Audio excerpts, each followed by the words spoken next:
यशोमती मैया के नंद लाला। नारायण हरि, नारायण हरि।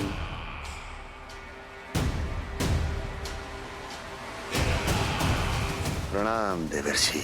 किस योजना में कितना लाभ है और कितनी हानि, यह आंकलन करते करते थक गए होंगे मथुरा नरेश। देवर्षि, आज मेरा ध्यान कैसे आ गया आपको? आप तो सदैव ही मेरे ध्यान में रहते हैं महाराज कंस। सत्य तो यह है कि मथुरा में जो भी हो रहा है मुझसे छिपा हुआ नहीं है। मैं जानता हूं कि आप किसी भी असुर को वृंदावन क्यों ना भेजें, और वो असुर कितना भी शक्तिशाली क्यों ना हो, कृष्ण का सामना नहीं कर पाता। या तो पराजय स्वीकार करके आपके पास लौट आता है, या तो फिर वीर गति को प्राप्त हो जाता है।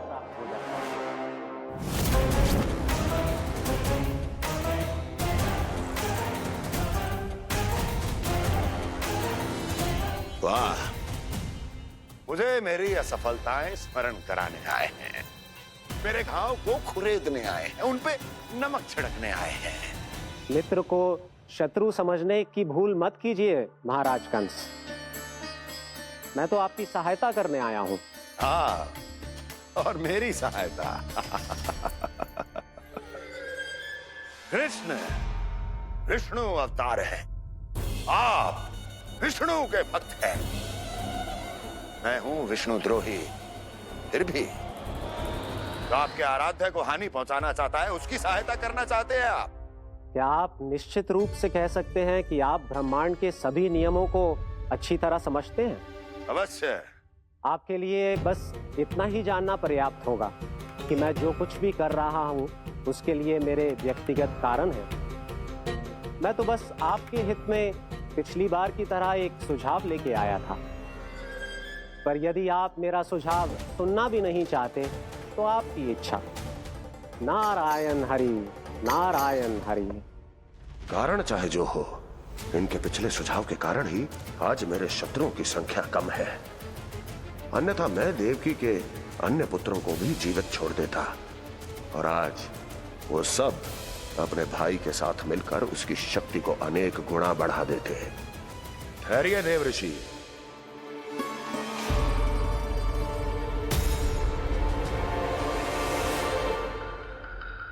बताइए क्या सुझाव है आपके पास? मेरे सुझाव का नाम है कालिया नाग।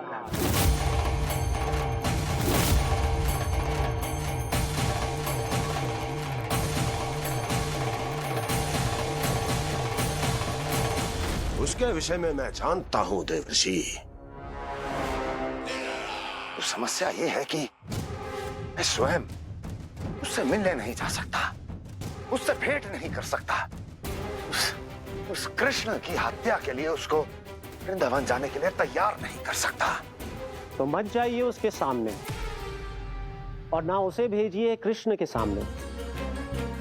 हर बार आप किसी न किसी असुर को अपने शत्रु के क्षेत्र में भेजते हैं, जहां शत्रु उसका सामना करने के लिए पूरी तरह से तैयार होता है, और आपका असुर मारा जाता है। इस बार शत्रु को युद्ध स्थल चुनने का अवसर मत दीजिए महाराज। इस बार योजना का जाल ऐसे बुनिए कि कृष्ण स्वयं उसके पास जाने के लिए विवश हो जाए। कालिया नाग स्वयं काल है, मृत्यु का दूसरा नाम है। उसके विष का उपयोग अपने लाभ के लिए कीजिए महाराज।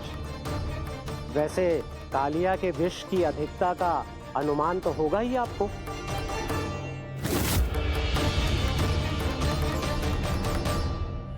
एक बार जो उसके क्षेत्र में पहुंच गया, फिर उसके विष से बचना असंभव है। उचित सुझाव है देवर्षि, उचित सुझाव है। देवर्षि, उस छलिया विष्णु की भक्ति करते करते आप भी उसके रंग ढंग सीख गए हैं। उचित है। उचित है।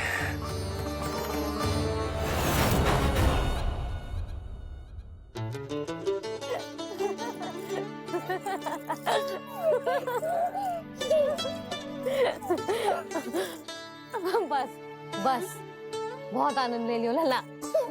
बस अब दूध पी ले। ठहर ठहर, गर्म है। जी ले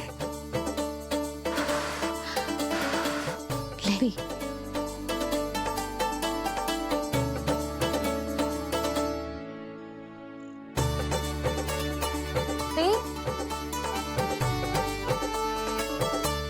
मैं ना होती तो ना जाने क्या होता तेरा। अपने आप दूध भी ना पी सकते है, भावना कहीं का। आपकी इस प्रेम के लिए तो मैं धरती पे आया हूँ मैया।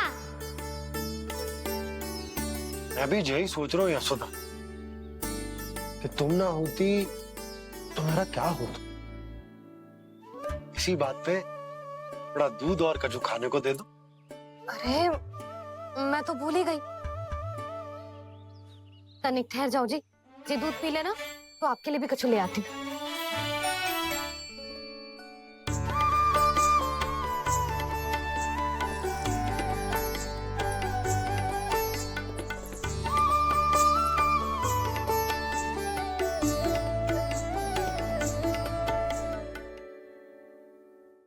प्रणाम महाराज। आपकी आज्ञा के अनुसार बिल्कुल वैसा ही पत्र तैयार किया है जैसा आप चाहते थे।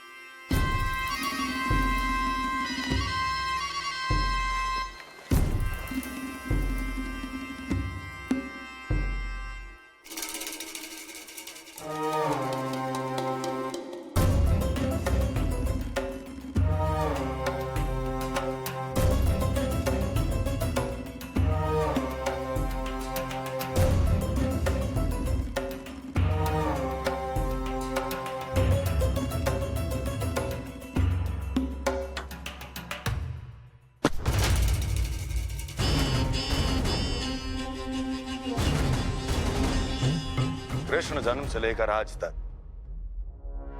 ये मेरी सबसे महत्वपूर्ण योजना है।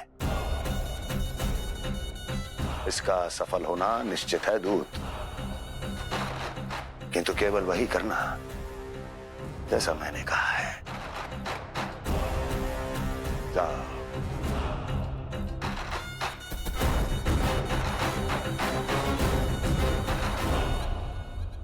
कान्हा,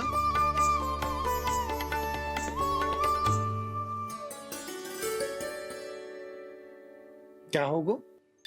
बाबा मैं चाहता हूँ कि मैया की स्वमता क्रिस्टल फ्रेम की वर्षा मुझ पे सरते ऐसे होते रहे। वो तो होती रहेगी लल्ला। अपने लल्ला के लिए किसी मैया का प्रेम कभी कम हो सकता है भला? नंदराज, वो मथुरा से एक दूत आयो है महाराज कंस का राजपत्र लेके।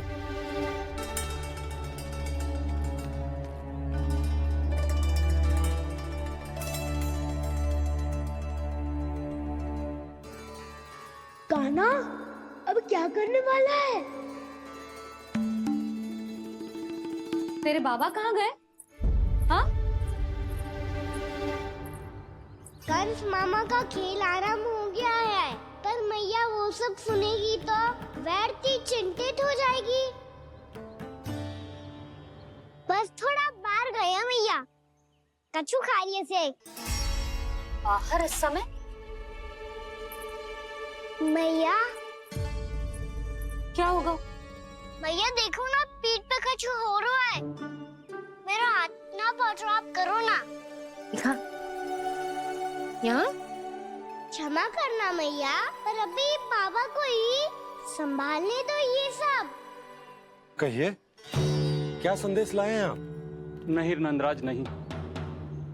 महाराज कंस का आदेश है कि यह संदेश सभी गांव वालों के साथ ही पढ़ा जाए। ठीक है, मैं गांव वालों के सामने पढ़ दूंगा, पर मुझे तो दीजिए पढ़ने के लिए। महाराज की आज्ञा का पालन करना आपके लिए भी आवश्यक है नंदराज। सभी गांव वासियों की सभा बुलाइए। बंसी, सभी गांव वालों की सभा बुलाओ। राजपत्र में ऐसा क्या संदेश भेजो है कंस ने? अब मेरे पत्र को पढ़कर सब भौचक्के रह जाएंगे। और वो कृष्ण, उस कृष्ण के पांव के नीचे से तो भूमि खिसक जाएगी, आकाश फट पड़ेगा, बिजलियां गिर जाएंगी। प्राप्ति, ओ प्राप्ति, कंस का पुत्र स्वयं को बहुत अधिक शक्तिशाली समझता है ना वो। अब देखता हूं कैसे वो इस महासंकट का सामना करता है। वो कृष्ण, वो अपनी मृत्यु स्वयं चुनेगा या मृत्यु की वेदी पर चढ़ा देगा प्रिय वृंदावन वासियों को।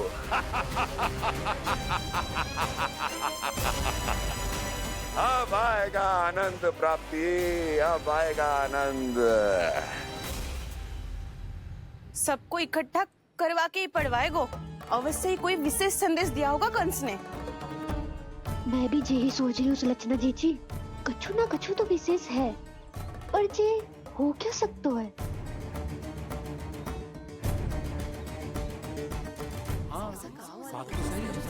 ऐसा कहा हो सकता है? सभी गांव वासियों के सामने कहा जाए, कछु तो विशेष अवश्य लग रहा है। बाहर तक कोलाहल क्यों हो रहा है? मैया, मैया, अब क्या होगा?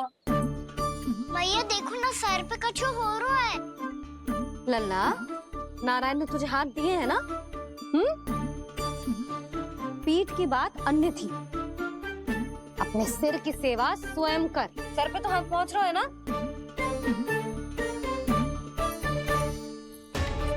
मैया सुनो ना, मैया देखो ना, तीव्र कर कछु हो रहा है। मैया देखो ना, तीव्र कछु हो रहा है।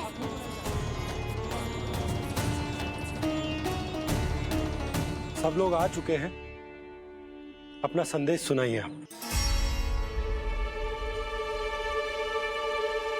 गोपराज नंद और सभी वृंदावन वासियों को सूचित किया जाता है कि मथुरा अधिपति और आप सभी के महाराज कंस ने कल सुबह भव्य पूजा का आयोजन किया है। इसके लिए राज्य को वृंदावन के क्षेत्र के निकट यमुना नदी के मध्य में खिलने वाले 1 कोटि कमल के पुष्पों की आवश्यकता है। इसीलिए आप सभी को यह आदेश दिया जाता है कि ये सभी कमल के पुष्प प्रथम पहर से पहले राजसभा में पहुंचा दिए जाए। सारे वो भी प्रथम पहर से पहले कैसे हो सकते हैं? यदि आप ऐसा करने में असफल रहे तो इसे राज आज्ञा का उल्लंघन माना जाएगा और राजद्रोह के आरोप में आप सभी को कड़े से कड़ा दंड दिया जाएगा।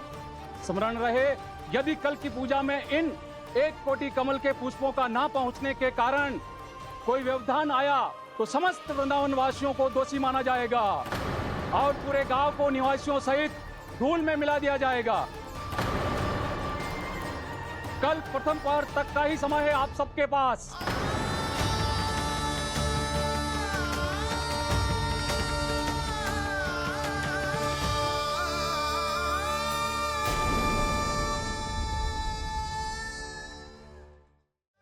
एक कोटि कमल पुष्प, वो भी कल प्रथम प्रहर में? ऐसे कैसे संभव है? और कोई साधारण पुष्प ना, यमुना नदी के मध्य खिलने वाले विशेष कमल के फूल चाहिए उन्हें। लेकिन यमुना नदी में तो कालिया नाग ने विष घोल के रखा है, तो फिर कैसे हो पाएगा? यह संभव है। हमारी मृत्यु का संदेश भेजा राजा कंस ने। सदैव की भांति इस समस्या पर भी गांव के बड़े ही विचार करेंगे। बालकों का यहाँ होना उचित ना है।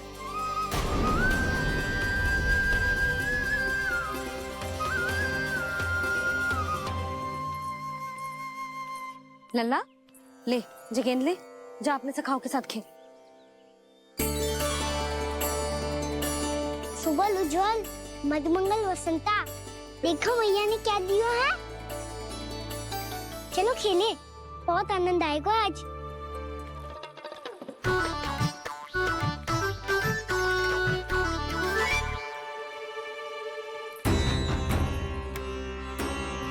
भानु, बंसी, जाओ और शीघ्र ही वो घेरे का कार्य समाप्त करो।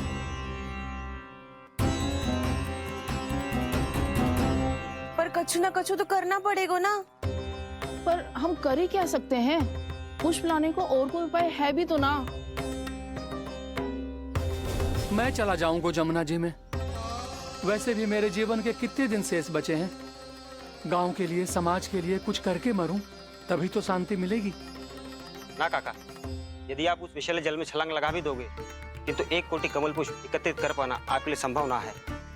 इससे अच्छा है कि मैं चला जाऊं। यदि मैं मर भी गया तो मेरे पीछे रोने वाला कोई ना है। किसी को कहीं जाने की आवश्यकता ना है। गोप नरेश होने के नाते ये मेरा कर्तव्य है कि मैं आप सबकी रक्षा करूं। नंदराज, आपको जाना है तो जाओ। हरिया, काका, भैया सब चले जाओ। लेकिन आपको पता है वहाँ का जल कितना विषैला है। आप लोग एक क्षण भी जीवित नहीं रह पाओगे। फिर कैसे इकट्ठा करेंगे 1 कोटि कमल पुष्प? आप बात तो सही कह रही हैं शांति। उस दुष्ट कंस ने ऐसी मांग रख के हम सबको फंसा दिया। हम में से कोई भी क्यों ना चला जाए और इस संकट का समाधान ना निकले को। कान्हा, बताना कौन सा खेल खेले? गेंद पकड़ खेलते हैं। पर एक बात सुन लो सब, कोई भी तीव्र गति से ना फेंकेगा गेंद को। भैया ने फ्रेम बनाई है मेरे लिए। सब तैयार हो?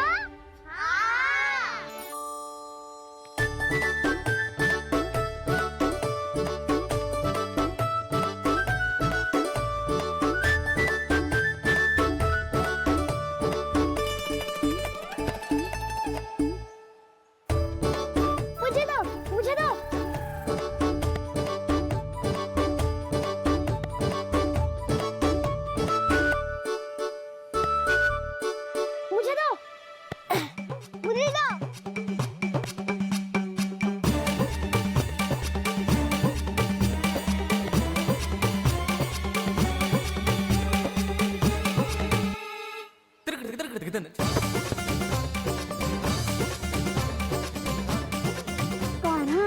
इतनी धीरे से फेंकेगो तो कैसे आनंद आएगो?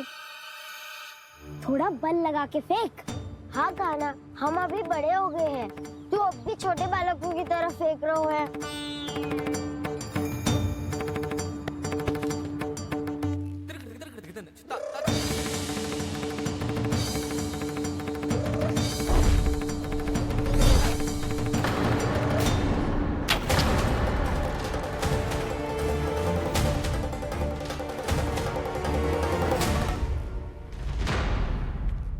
दीदी जी क्या करो कान्हा? गेंद तो डूब गई।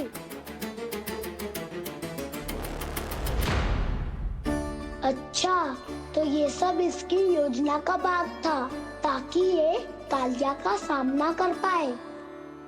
तुम सबने तो कही थी तीव्र गति से फेंको। देखो सिखवा दी ना मेरी गेम मुझसे नदी में। अब मुझे जाके लानी पड़ेगी। रुक जा कान्हा। जी क्या बोल रहे थे कान्हा? इसमें तो बहुत संकट है। कोई भी संकट मेरी मैया का उपहार खोने से बड़ा ना है। बहुत प्रेम से बना के उन्होंने दी थी। हे नारायण, कोई उपाय समझ में ना आ रहा है।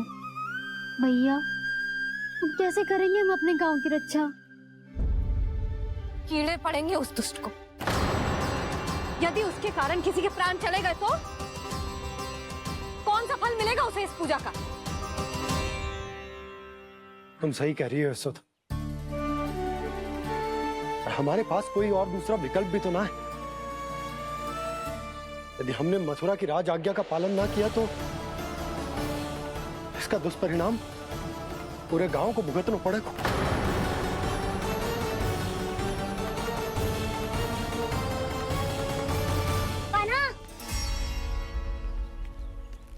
पता है कि तो भगवान है, दिव्य है, बहुत शक्ति है तुझमें। पर फिर भी हम तुझे विषैले जल में ना जाने दे सकते। कुछ होगा तो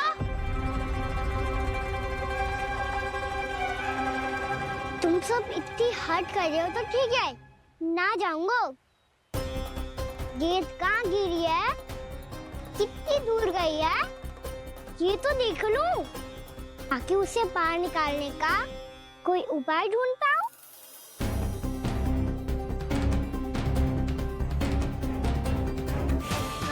हाँ।